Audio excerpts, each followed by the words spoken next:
Capítulo 6. La libertad orientada y la sustancia del amor. Reseña de un recorrido vital. Para entrar en la profundidad de las propuestas actuales es necesario recordar el camino conceptual que hemos transitado a través de las reflexiones que componen esta obra. Cada etapa ha sido fundamental para sostener nuestra justificación vital. 1. En la introducción y parte 1, iniciamos este viaje estableciendo los cimientos de una filosofía personal donde la vida no se observa como un objeto inerte, sino como un proceso continuo de búsqueda y despertar de la conciencia.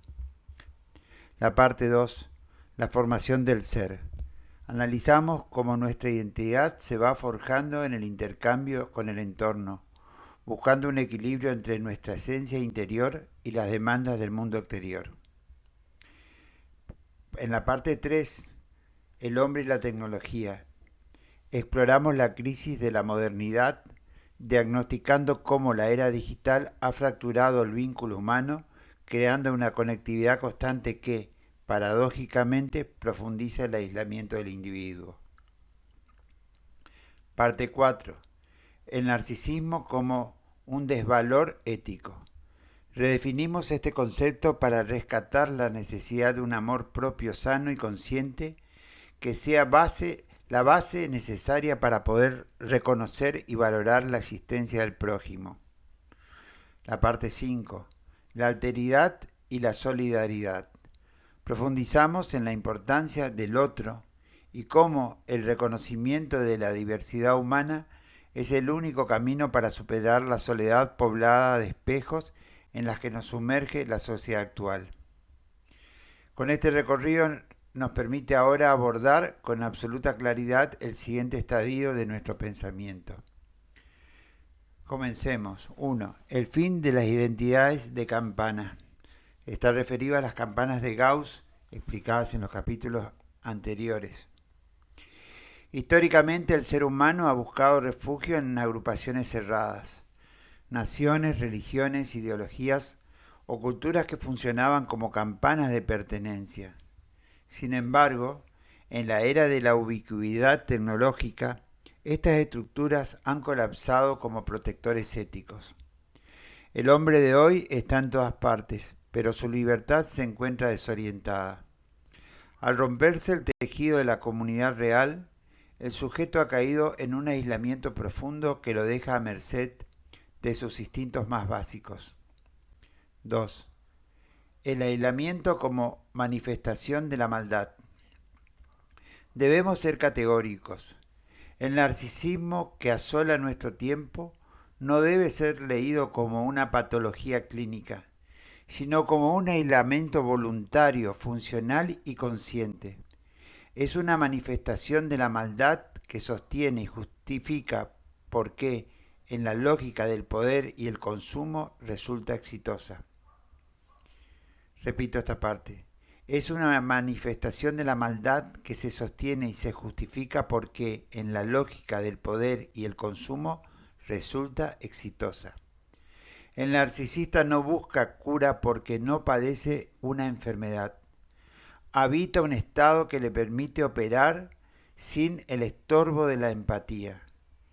Es una decisión de prescindir de la alteridad para convertir al prójimo en una herramienta o en un simple reflejo de sus deseos. 3. La involución del ego, el nardental tecnológico. Lo que observamos hoy es una regresión hacia un estado primitivo del ser. Al romperse los vínculos de solidaridad que costó siglos construir, el hombre moderno ha involucionado hacia una suerte de nardentalismo psíquico. Este nuevo nardental, aunque utilice herramientas digitales avanzadas, opera bajo la lógica arcaica de la victoria del más fuerte a través de la anulación del semejante. El aislamiento contemporáneo ha recreado la cueva primitiva, pero esta vez con espejos digitales. En ese vacío de alteridad, el narcisismo no ve a un hermano, sino a un competidor o a una presa. Ese es el triunfo de la ferocidad por encima de la sabiduría. 4. El fundamento biológico, la química de la alteridad. La solidaridad no es un concepto abstracto, tiene un correlato en nuestra biología. El ser humano evolucionó gracias a una red hormonal que premia el encuentro. La oxitocina, como la hormona del vínculo, reduce el estrés y favorece el sistema inmunológico, mientras que las neuronas espejos nos permiten sentir el dolor ajeno como propio. El narcisista renuncia deliberadamente a esta capacidad sensorial. Al elegir el aislamiento, vive bajo el imperio del cortisol y la adrenalina, un estado de alerta de guerra permanente que termina por envenenar su propia biología y la de su entorno social. 5. La libertad y la tragedia del extinguidor. La vigencia de nuestro tríptico filosófico reside en distinguir la ética del uso de la libertad.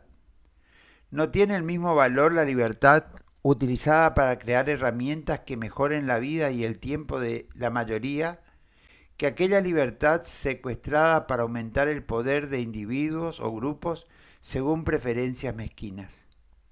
Si usamos nuestra sabiduría acumulada solo para el beneficio del ego, corremos el riesgo de repetir la tragedia del mamut, convertirnos en una especie que usa su inteligencia superior no para crear, sino para ser un extinguidor sistemático de todo lo que le rodea, terminando por aniquilar su propia humanidad. 6. El horizonte de la esperanza y la práctica del consenso. Esta tendencia, sin embargo, no es un destino fatal. El ser humano ha demostrado una capacidad asombrosa para despertar y rectificar cuando el abismo se le hace visible. Nuestra historia reciente está llena de luces de esperanza. La toma de conciencia sobre la polución, el calentamiento global, la conservación de los hielos y los avances en la equidad de derechos, aprendimos que el consenso, aun siendo imperfecto, es siempre superior al desconsenso aniquilador. Tras las grandes crisis como la Segunda Guerra Mundial, la humanidad se vio obligada a confraternizar, creando organismos como Naciones Unidas, UNICEF u otros tantos. Estos espacios representan el triunfo de la oxitocina política sobre la adrenalina del combate. Estos hitos prueban que la libertad, cuando se orienta por la necesidad de coexistir, es capaz de vencer a la inercia del odio. 7. Conclusión. El narcisismo como suicidio social. Debemos concluir que el narcisismo es el suicidio de las sociedades. Una sociedad tóxica es un organismo que ha olvidado que su mayor ventaja evolutiva no fue la fuerza individual, sino la cooperación extrema.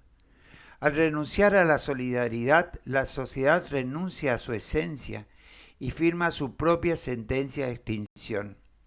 Nuestra justificación vital es recordar que la paz no es la ausencia de conflicto, sino la presencia de un compromiso con la alteridad. Si la libertad nos orienta al amor, esa sustancia que nos vincula y nos obliga a buscar el consenso frente al abismo, terminamos por devorarnos a nosotros mismos. Es el reconocimiento del otro donde el ser humano deja de ser un extinguidor y comienza finalmente a ser humano. El umbral de la acción. Si aceptamos que el narcisismo es un aislamiento consciente y una renuncia a nuestra biología de la solidaridad, debemos aceptar también que estamos ante una encrucijada histórica. No podemos seguir siendo extinguidores de nuestra propia humanidad bajo el pretexto de una libertad sin norte. La historia nos enseña que cuando el sujeto histórico se asoma al abismo, surge un pensamiento filosófico capaz de darle estructura a su angustia. Pero el pensamiento por sí solo no cambia la realidad. Para que el amor deje de ser una abstracción y se convierta en la sustancia que nos salve, debe trasladarse al poder y a la educación.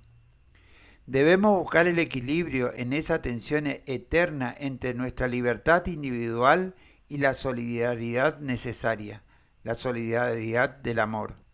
Solo así lograremos que el narcisismo deje de ser premiado como un éxito y comience a ser repudiado como una involución. En el próximo capítulo nos dedicaremos a construir esa arquitectura, las políticas concretas y las transformaciones educativas que nos permitirán finalmente pasar de la reflexión a la praxis de la solidaridad del amor.